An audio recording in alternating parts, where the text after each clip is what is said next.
नमस्कार spark today news में आपનું સ્વાગત છે દર્શક મિત્રો।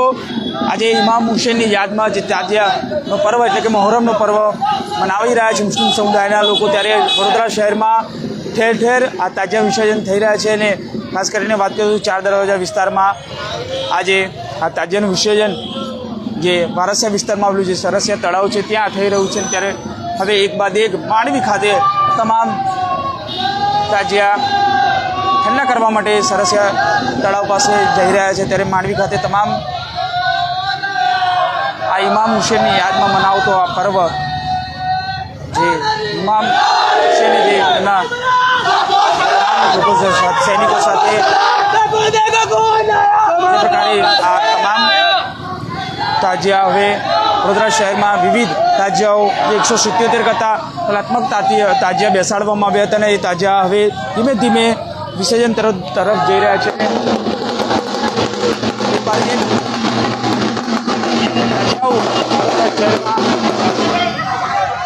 જ્યારે આજે 10મા ચાંદના દિવસે જ્યારે તાજિયા વિસર્જન થવા જઈ રહ્યા છે ત્યારે માંડવી ખાતેના દ્રશ્યો આપ જોઈ શકો છો। તમામ જે તાજિયાઓ છે ધીમે ધીમે માંડવી તરફ આવી રહ્યા છે।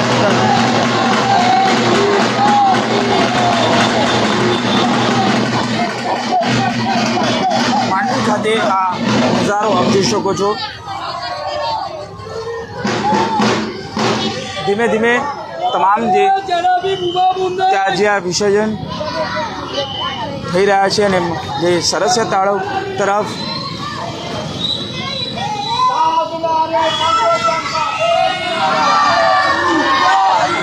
જે પ્રકારે આ ઇમામ હુસેનની યાદમાં મનાવતો આ પર્વ છે અને આ પર્વ આજે 10મા ચાંદ નિમિત્તે વડોદરા શહેરના જે તમામ સિટી વિસ્તારના તાજિયાઓ છે એ સરસિયા તળાવ તરફ જઈ રહ્યા છે અને એક બાદ એક આ તાજિયાઓ વડોદરા શહેરના સરસિયા તળાવ તરફ પ્રયાણ કરી રહ્યા છે। 10મા ચાંદ સુધી આ તમામ તાજિયાઓની પૂજા વિધિ કરવામાં આવે છે અને ત્યારબાદ જે 10મા દિવસે આ પ્રકારે તેને તાળા કરવા એટલે કે ઠંડા કરવા માટે સરસિયા તળાવ તરફ જતા હોય છે। ત્યારે જોઈ શકો છો આ ચાર દરવાજા તમામ જે તાજિયાઓ છે ત્યારે સિટી વિસ્તારમાં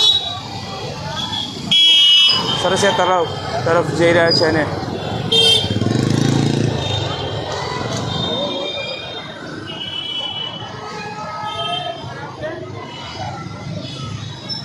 एक बाद एक हवे आ ताजिया शहरना राजमार्ग पर આવી ચૂક્યા છે અને વિસર્જન તરફ પ્રયાણ કરી રહ્યા છે।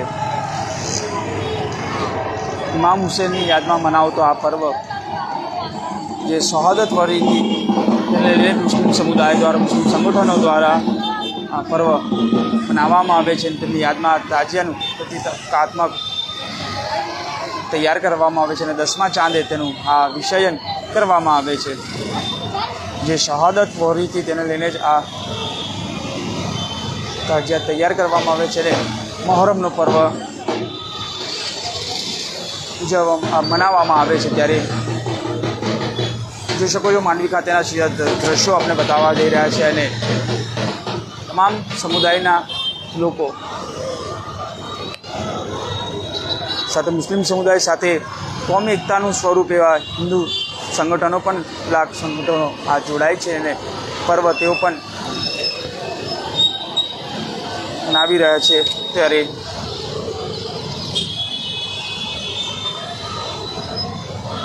એક બાદ એક હવે માંડવીથી સરસિયા તળાવ તરફ આ તમામ તાજિયાઓ પ્રયાણ કરી રહ્યા છે। મોટી સંખ્યામાં મુસ્લિમ સમુદાયના લોકો જોડાયા છે। તમામ લોકો પણ તાજિયાને નમન કરીને તેઓ દર્શન કરી રહ્યા છે અને આજે જ્યારે 10મો ચાંદ છે ત્યારે તાજિયાનો પર્વ વિસર્જન તરફ પ્રયાણ કરી રહ્યા છે।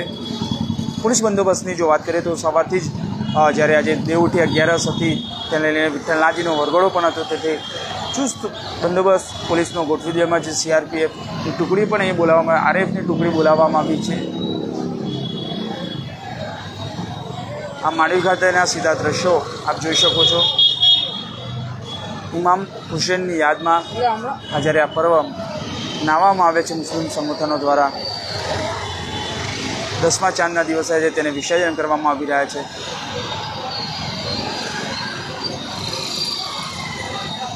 ધીમે ધીમે હવે તાજિયા સરસિયા તળાવ તરફ આવી રહ્યા છે ને આજે 177 જેટલા તાજિયા વડોદરા શહેરમાં અલગ અલગ રીતે તૈયાર કરવામાં આવ્યા છે. ત્યારે આજે તમામ 177 તાજિયાનો સરસિયા તળાવ જે વારાસિયા વિસ્તારમાં આવેલું છે, આ તળાવ છે ત્યાં ઠંડા કરવામાં આવશે. કેમેરામેન ગૌતમની સાથે Surat Solanki, spark today news Vadodara.